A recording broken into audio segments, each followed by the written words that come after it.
بسم اللہ الرحمن الرحیم۔ سب سے پہلے تو میں یہ کراچی آیا تھا تو کچھ دوستوں سے میں نے ملاقات کی ہے اور آپ سے میں نے کہا کہ ایک ذرا ابتدائی طور کے اوپر ایک ذرا گپ شپ بھی ہو جائے اور کچھ چیزیں بھی ذرا سمجھ لیں کہ یہاں پہ کیا مسائل ہیں میڈیا کے حوالے سے، اس کے اوپر جو ہے بات کرنی ہے اور اس پہ بھی میں آتا ہوں۔ لیکن سب سے پہلے تو میں اس وقت جو ہندوستان کے اندر جس طریقے سے کرونا نے تباہی مچائی ہے اور آپ نے دیکھا ہے کہ کس طرح پورا ہندوستان اس وقت ایک کرب اور درد کی کیفیت میں ہے، ہسپتالوں میں جگہ نہیں رہی، آکسیجن جو ہے وہاں پہ اس کی سپلائی اس وقت تمام جو انڈسٹریل آکسیجن ہے ہندوستان میں اس کو بھی جو ہے وہ میڈیکل یوز کے طور کے لیے جو ہے وہ ڈائیورٹ کر دیا گیا ہے، اور اس کے باوجود بھی حالات جو ہیں وہ قابو میں نہیں آ رہے ہیں۔ تو ایک تو جس طرح سے آج صبح پرائم منسٹر صاحب نے اور وزیر خارجہ شاہ محمود قریشی صاحب نے حکومت پاکستان کی طرف سے اور پاکستان کے عوام کی طرف سے جو نیک خواہشات ہیں ہماری ہندوستان کے عوام کے لیے ان کا اظہار کیا ہے، اسی کو ہی میں ری ایٹریٹ کروں گا، اس کا اعادہ کروں گا کہ اس وقت جو مشکل وقت ہے ہندوستان کے لوگوں کے اوپر، پاکستان کے لوگ ان کے ساتھ کھڑے ہیں اور ہماری دعا ہے کہ ہندوستان کے جو عوام ہیں ان کو اس تکلیف سے نجات ملے۔ اگر ہم نے یہاں پہ احتیاط نہ برتی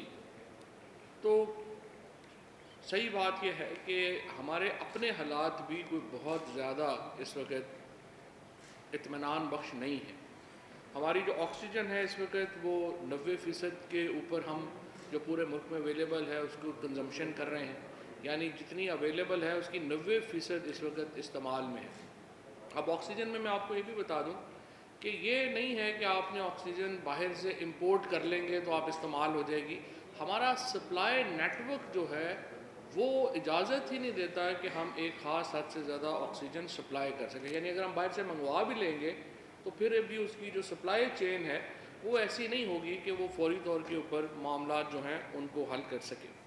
بھارت میں اس وقت مثبت کیسز کی شرح 17% ہے، ہمارے پاس یہ 11% پہ پہنچ گئی ہے، اور اگر اس میں ایک ڈیڑھ ہفتے میں کمی نہیں آئے گی تو ہمارا جو ہیلتھ سسٹم ہے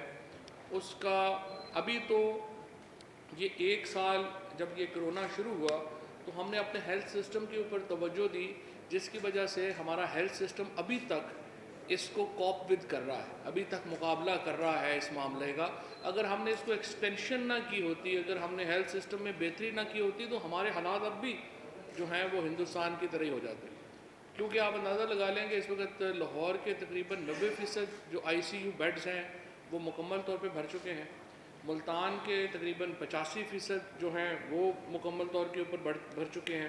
اور اسی طرح سے جو باقی شہر ہیں ان میں بھی جو آئی سی یوز ہیں وہ مکمل طور کے اوپر آکوپائی ہو چکے ہیں، ان میں جگہ ہی نہیں ہے اور لوگوں کی۔ اور ابھی ہم نے یہ جو اسپیشل اسلام آباد کے اندر، لاہور میں، کراچی میں یہ تمام جو ایکسپینشن ہوئی اس کی وجہ سے ابھی تک معاملہ چل رہا ہے۔ اور ابھی جو ایک اور جو ہمارے لیے تھوڑی سی ایک امید کی کرن ہے وہ یہ ہے کہ کراچی کے اندر کرونا جو ہے وہ بھی کم ہے، اور اس کی جو اس وقت لاہور کی نسبت، ملتان کی نسبت، مردان، پشاور کی نسبت کراچی میں ابھی کمی ہے، اور اس کی وجہ سے ہماری سپلائی لائنز جو ہیں وہ بحال ہیں، کیونکہ کراچی ہی پورے پاکستان کا ایک سپلائی لائن کا سینٹر ہے، اور اگر خدا نخواستہ کراچی میں بے احتیاطی ہوئی اور کراچی میں کرونا بڑھ گیا تو یہ پورے ملک پہ اس کے جو اثرات ہیں وہ بہت زیادہ ہوں گے۔ اور یہی وجہ ہے کہ اس وقت دیکھیے تقریباً 600-700 مریض روزانہ جو ہیں کرونا کے وہ لائے جا رہے ہیں، ان میں 50-60 جو ہیں وہ سیریس ہیں، اور ہمارے جو ایک کرونا سے جو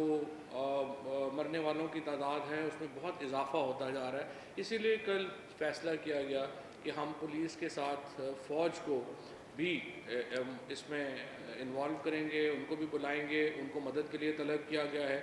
کیونکہ ایس او پیز کے اوپر جو عمل درآمد ہے وہ صرف 21% ابھی تک ہو رہا تھا، اور 21% عمل درآمد کا مطلب یہ ہے کہ 79% جو ہماری آبادی ہے وہ ایس او پیز کے اوپر عمل نہیں کر رہی، اور 77% جو کرونا ہے وہ اربن سینٹر سے پھیل رہا ہے۔ تو ہم جس طرح سے دیکھتے ہیں کہ جو شاپنگز ہو رہی ہیں،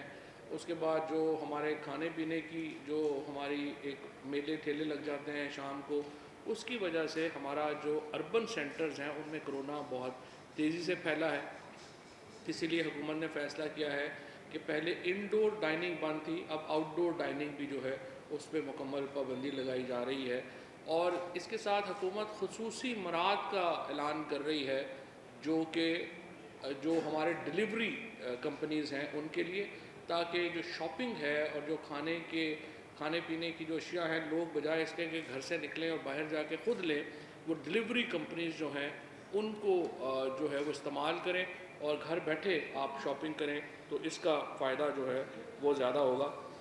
ہماری پوری کوشش ہے کہ جس طرح پہلی لہر جو ہے اس سے ہم نے نپٹا، دوسری لہر سے نپٹا، اسی طرح سے ہم جو تیسری لہر ہے اس سے بھی ہم جو ہے وہ اس وقت جو ہے وہ تقریباً نبٹ سکیں۔ اور تھوڑا سا میں آپ کو یہ بھی بتا دوں، گجرانوالہ میں اس وقت 88% وینٹیلیٹر جو ہیں وہ آکوپائڈ ہیں، ملتان میں 85%، لاہور میں 83% اور مردان میں 60% وینٹیلیٹرز جو ہیں وہ آکوپائڈ ہیں۔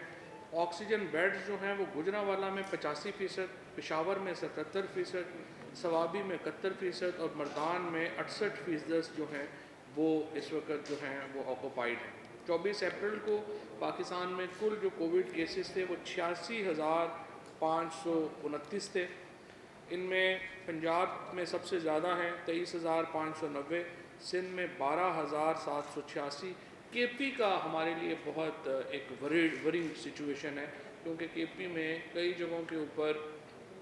جو کرونا کی ریشو ہے وہ 40% تک بھی پہنچ گئی ہے۔ مثلا مردان جو ہے وہاں پہ تقریباً اس وقت 40% کے قریب جو ہے وہ ریشو جو ہے وہ پہنچ گئی ہے۔ بلوچستان اور گلگت بلتستان کی صورتحال نسبتاً باقی ملک سے جو ہے وہ بہتر ہے، اور اس کی وجہ سے ہمارا ایک over all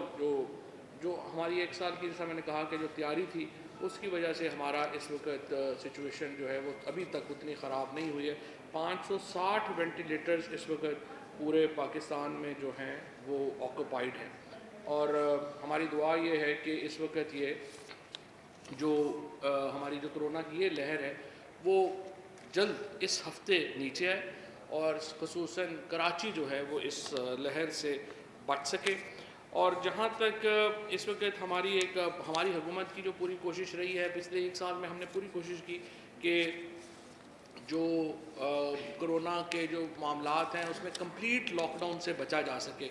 complete lock down میں ہمارا جو بنیادی مسئلہ آتا ہے وہ آتا ہے کہ جو ہمارے دیہڑی دار ہیں، جو ہمارے غریب طبقہ ہے، اور پھر جو تاجر حضرات ہیں جنہوں نے اسی مہینے میں کمائی کرنی ہے، اگر مکمل لاک ڈاؤن لگا دیں گے تو ان کی جو سچویشن ہے اس کے اوپر بڑے برے اثرات مرتب ہوں گے۔ تو ہماری اپیل بھی ہے، درخواست بھی ہے تمام اپنے، خصوصاً جو ہمارے تاجر برادری ہے اور جو ہمارے لوگ ہیں جو کہ باقی لوگ اس وقت جو کام کر رہے ہیں، کہ آپ کم از کم اپنے SOPs جو ہیں ان کو فالو کریں، کیونکہ اگر ہم نے الٹیمیٹلی لوگوں کی زندگیاں اگر خطرے میں آئیں گی تو پھر یہ معیشت جو ہے ظاہر ہے یہ پیچھے رہ جائے گی، اور لوگوں کی زندگیاں زیادہ اہم جو ہیں وہ ہیں۔ سو ہمیں اس کے لیے ڈراسٹک اقدامات کرنے پڑیں گے، جس میں لاک ڈاؤن بھی شامل ہے۔ ہم مکمل لاک ڈاؤن کو پرائم منسٹر صاحب نے رجسٹ کیا ہے، انہوں نے ہمیشہ کوشش کی ہے کہ ایک ایسا سسٹم ہم نافذ کریں جس میں کہ چیزیں جو ہیں وہ بہتری کی طرف جا سکیں، اور ہم اس کو جو ہے وہ مکمل لاک ڈاؤن نہ ہو، تاکہ ایک معیشت کا پہیہ جو ہے وہ چلتا رہے۔ لیکن اگر 1 ہفتے تک یہ معاملات جو ہیں وہ نیچے نہیں آئے تو پھر ہمیں مکمل لاک ڈاؤن کا بھی جو ہے وہ سوچنا پڑے گا۔ میں یہاں پہ ذرا آج آ رہی تھی کراچی میں مریم نواز شریف صاحبہ، مجھے خوشی ہے کہ انہوں نے بھی اس کو جو ہے اپنا دورہ ملتوی کیا ہے، یہ ایک مثبت پیش رفت ہے، اور ہماری جو سیاسی جماعتیں ہیں ان کو ایک سیریس اس کے اوپر اپنی جو ان کی کارروائیاں ہیں ان کو دیکھنا پڑے گا، اور کوشش کرنی چاہیے کہ حکومت کی مدد کر سکیں آپ، کیونکہ سیاست بھی ہے یا باقی چیزیں ہیں وہ زندگی کے ساتھ ہی ہیں، اور اگر زندگی کو خطرہ لاحق ہو جائے گا تو پھر آپ کیا کریں گے۔ سو یہ ایک مثبت پیش رفت ہے۔ دوسری طرف میں الیکشن کمیشن کو بھی یہ درخواست کرنا چاہوں گا کہ یہ جو کرونا ہے، ہمیں الیکشنز ہو رہے ہیں، الیکشن کے ساتھ جو ہے وہ بھی چلتا ہے، لیکن آپ کو بیٹھ کے ایک الیکشن ایس او پیز بنانی چاہیے، اور یہ دیکھنا چاہیے کہ جو پولیٹیکل پارٹیز یا پولیٹیکل لوگ جو کیمپین چلا رہے ہیں وہ کن ایس او پیز کے تحت وہ کیمپینز چلائیں، کیونکہ اس وقت جو بھی انتخابات ہوتے ہیں ان میں ظاہر ہے کہ پولیٹیکل پارٹیز جو حصہ لیں گی، اور وہ ایک روایتی ہمارے ہاں الیکشنز ہوتے ہیں، ان میں گہما گہمی ہوتی ہے، اجتماع ہوتا ہے، جلسے ہوتے ہیں، جلوس ہوتے ہیں، اور ابھی آپ نے دیکھا کہ جو ہندوستان کے اندر کرونا پھیلا ہے اس میں ایک بہت بڑی جو وجہ ہے وہ نریندر مودی صاحب کی الیکشن کیمپین ہے جو انہوں نے رن کی، جس میں انہوں نے لاکھوں لوگوں کو ایڈریس کیا، جس کی وجہ سے ان کے اوپر بھی یہ تنقید ہوئی ہے کہ ان کی جو الیکشن کیمپین ہے اس کی وجہ سے کرونا پھیلا۔ سو ہمیں یہ یہاں پہ سمجھنا چاہیے کہ یہ جو الیکشن کیمپین ہے اس کو کس طرح الیکشن کمیشن اس کے اوپر غور کرے اور ایک خصوصی ایس او پیز بنائے کہ ان کو جو ہمارے کرونا کے معاملات ہیں ان کو بھی مد نظر رکھے۔ اس کے بعد جو سب سے امپورٹنٹ ہمارا طبقہ جس کو میں چاہوں گا کہ وہ اپنا رول ادا کرے وہ ہمارا مذہبی طبقہ ہے۔ اس وقت جو تراویح میں، اسی طرح سے نماز میں، اور پھر آگے اب عید میں جو اجتماعات ہیں ان کو ایک ایس او پیز کے اندر رکھنا، ان کو ایک دائرہ کار کے اندر رکھنا بہت ہی اہم ہوگا، اور ہمارے علماء اس سلسلے میں بہت اہم کردار ادا کر سکتے ہیں، اور میں یہ چاہوں گا کہ ہمارے جو علماء ہیں وہ آگے بڑھیں اور قیادت کریں ان معاملات کی، اور ہمیں جو ہے وہ ایک ایس او پیز کی طرف جو ہے وہ ہم جائیں۔ اب تھوڑا سا میں ذکر کرنا چاہوں گا کہ جو تھوڑا ہم نے یہاں پہ کیونکہ صحافیوں کے لیے کراچی میں اور باقی جگہوں کے اوپر جو اقدامات میں لینے کا ارادہ رکھتا ہوں وزیر اعظم صاحب کی ہدایت کے مطابق، پہلی بات تو یہ ہے کہ میں نے تمام پریس کلبز جو ہیں ان سے ہم نے رابطہ کیا ہے، ہمارے جو پی آئی او ہیں وہ اس وقت ان سے رابطے میں ہیں، اور ہم یہ سب چاہتے ہیں کہ جو بھی پروفیشنل صحافی ہیں جو ایک مخصوص مدت سے صحافت کر رہے ہیں، جن کی عمر صحافت میں گزری ہے، ہم ان کو وزیر اعظم صاحب کا جو ہاؤسنگ پروگرام ہے ہم اس میں ان کو شامل کریں، اور ہم کم از کم یہ انشور کر سکیں کہ ان تمام صحافیوں کو اپنا ذاتی مکان جو ہے وہ حکومت جو ہے وہ لے کے دے سکے، اس نظام کے تحت جو ہم نے وزیر اعظم صاحب کا جو کنسٹرکشن پیکج ہے ہاؤسنگ کا اس کے تحت جو ہم نے وضع کیا ہے۔ آپ کو معلوم ہے کہ پوری خیبر پختونخوا کی جو پاپولیشن ہے اس کو صحت کارڈ جو ہے وہ مل چکے ہیں، اب اسلام آباد میں آ رہے ہیں، اور انفارچونیٹلی سندھ حکومت نے ہمارے ساتھ صحت کارڈ کے اوپر اپنا حصہ نہیں ڈالا، جس کی وجہ سے سندھ میں صحت کارڈ جو ہے وہ شروع نہیں ہوا۔ میں چیف منسٹر صاحب سے کہنا چاہوں گا کہ اپنا جو فیصلہ ہے اس کے اوپر نظر ثانی کریں، اور ہم سندھ میں بھی یہی پروگرام جو ہے صحت کارڈ کا یہ لانا چاہتے ہیں۔ باقی جو پنجاب میں خیبر پختونخوا میں اس پروگرام کے اوپر عمل درآمد ہو رہا ہے، اور ہم صحافیوں کو ایک خصوصی پیکج کے تحت صحت کارڈ میں لا رہے ہیں جہاں پہ وہ 10 لاکھ روپے تک کا جو علاج ہے وہ مفت حاصل کر سکیں گے اپنے لیے اور اپنے خاندان کے لیے،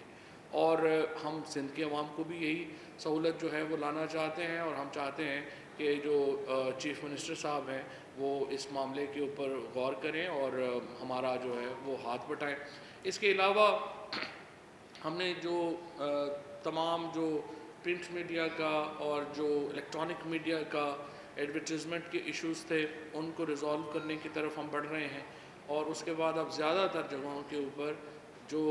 ہمارے کارکن صحافیوں کی تنخواہیں ہیں ان کا مسئلہ نہیں ہونا چاہیے، اور پی پی اے کے ساتھ بھی اور اے پی این ایس کے ساتھ بھی میں نے یہ معاملہ اٹھایا ہے کہ اب یہ جو آپ کی تنخواہوں کا ایشوز ہیں یہ اس کو ریزالو کرنا ضروری ہے، اور اس کو آپ ریزالو کریں، اور جہاں پہ نہیں ریزالو ہوگا وہاں پہ بھی ہم مالکان کی بھی اور کارکن صحافیوں کی بھی مدد کریں گے کہ وہ اس مسئلے کو اوپر جو ہے وہ آگے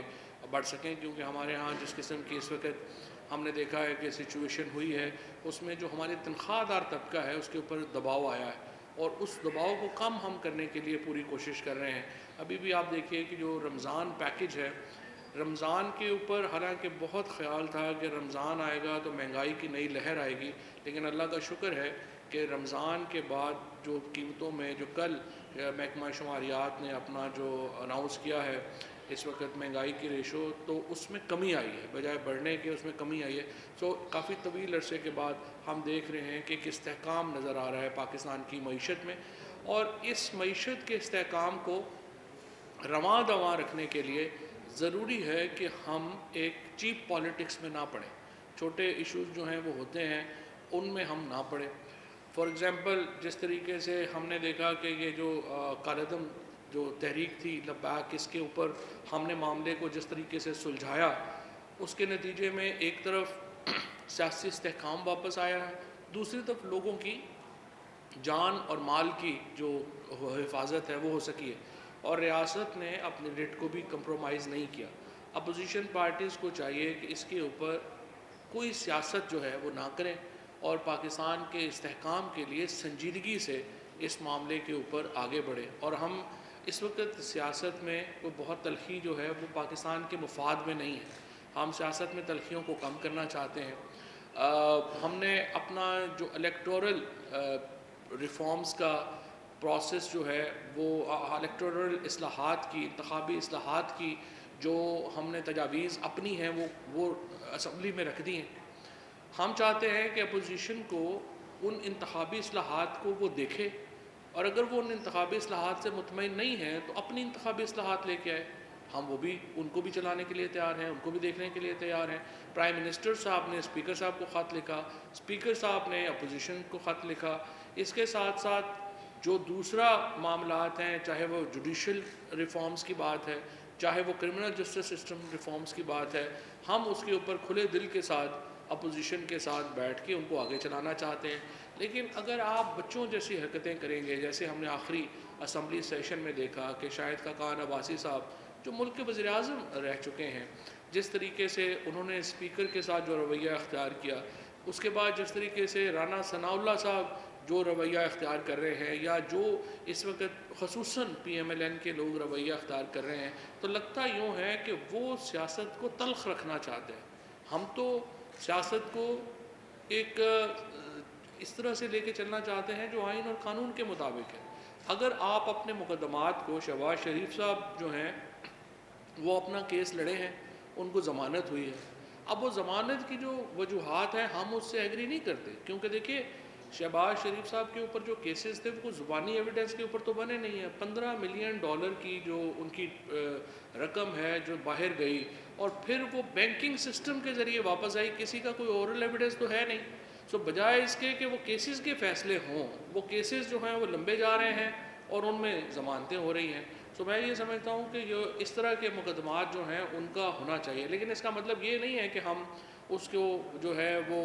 ہم عدالتوں کے سامنے، عدالتوں کے اوپر ہی حملے کر دیں. سو ہم